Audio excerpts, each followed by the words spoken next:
First you have to strengthen your mind. So every time send the word into the mind. Hebrews chapter 4 verse 12. హెబ్రీయులకు రాసిన లేఖ 4వ అధ్యాయం 12వ వచనం, అది కత్తి కంటే పదునమైనది.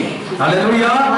మీ మనసులో, మీ ఆలోచనలో ఏదైతే చెడు ఆలోచనలు ఉన్నదో, ఏదైతే వ్యతిరేక ఆలోచన ఉన్నదో, అవిశ్వాస ఆలోచన ఉన్నదో, వాక్యాన్ని పంపించి మీరు ఏం చేయాలి? దాన్ని కత్తిరించాలి. చెప్పాలి మీరు, నా దేవుడు ఆయనకు అంతా సాధ్యమే. ఫిలిప్పీ 4:19 చెప్తుంది, తన ఐశ్వర్యమందు నా దేవుడు నా అవసరములన్నిటిని తీరుస్తాడు. హల్లెలూయా.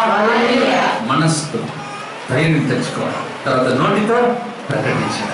ఇంగ్లీష్ తమిళంలో చాలా బాగుంటది, విశ్వాసத்தை அறிக்கையிட வேண்டும். హల్లెలూయా. మన విశ్వాసాన్ని మన దగ్గరే ఉంచుకొని కొంతమంది నిద్రపోకుండా ఏం చేయాలి? విశ్వాసాన్ని మీరు ప్రకటించాలి. ఎట్లా ప్రకటించాలి? నేను ఫస్ట్ శనివారం పూజకు వెళ్ళాను, ఫాదర్ గారు చెప్పాడు దేవుడే నా ఇల్లు కట్టారంట. నా ఇల్లు కట్టేశాడు. ఫాదర్ గారిని గృహప్రవేశం నేను పిలవబోతున్నాను. హల్లెలూయా.